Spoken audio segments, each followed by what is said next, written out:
Well, coming into today, the trade was certainly anxious to see the stocks numbers and especially how that would correlate to feed usage. And what we ended up with was a stocks number about 140 million bushels smaller than the average trade guess, just a little over 6 billion bushel. What that implies to the industry is that USDA is being too conservative with their feed use number, their current feed use number at 4.6 billion.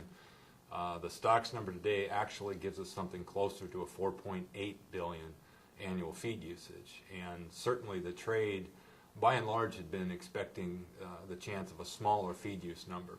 So we're going to end up tightening the balance sheet in subsequent supply-demand reports and a stocks-to-use ratio that is significantly tighter than what we're expecting just prior to this report. This stocks number today is also going to be the tightest total stocks we've had since the 2003-2004 crop year. With the bullishness that we're expecting due to the old crop stocks, we would certainly expect the bull spreads to work in the corn market here today. There'd be a tremendous amount of buying of the old crop and selling a new crop on a spread basis.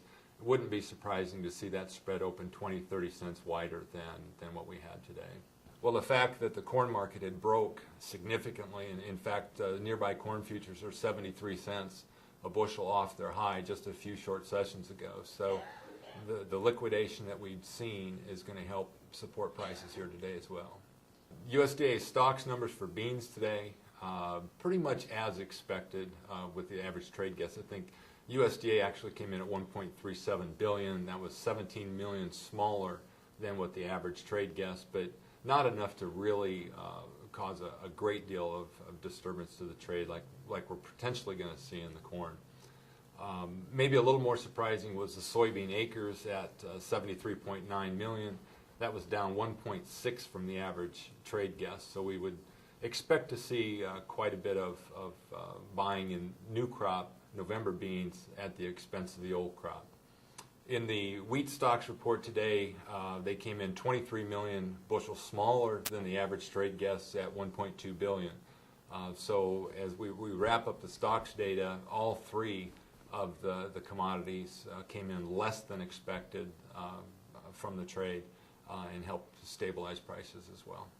Our expectation is the most volatility is going to be between the old crop and the new crop spreads.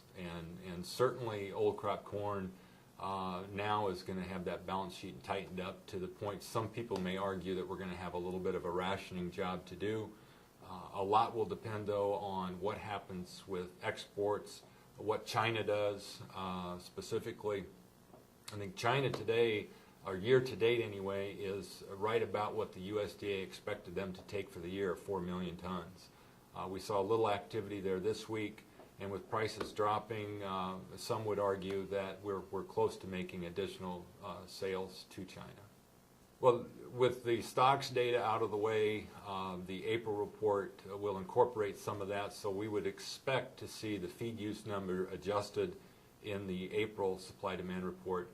Of course, the acreage numbers that we got today won't be incorporated into the monthly supply-demand tables until the May report. So it's the May report that we'll have our first look at these USDA acreage numbers.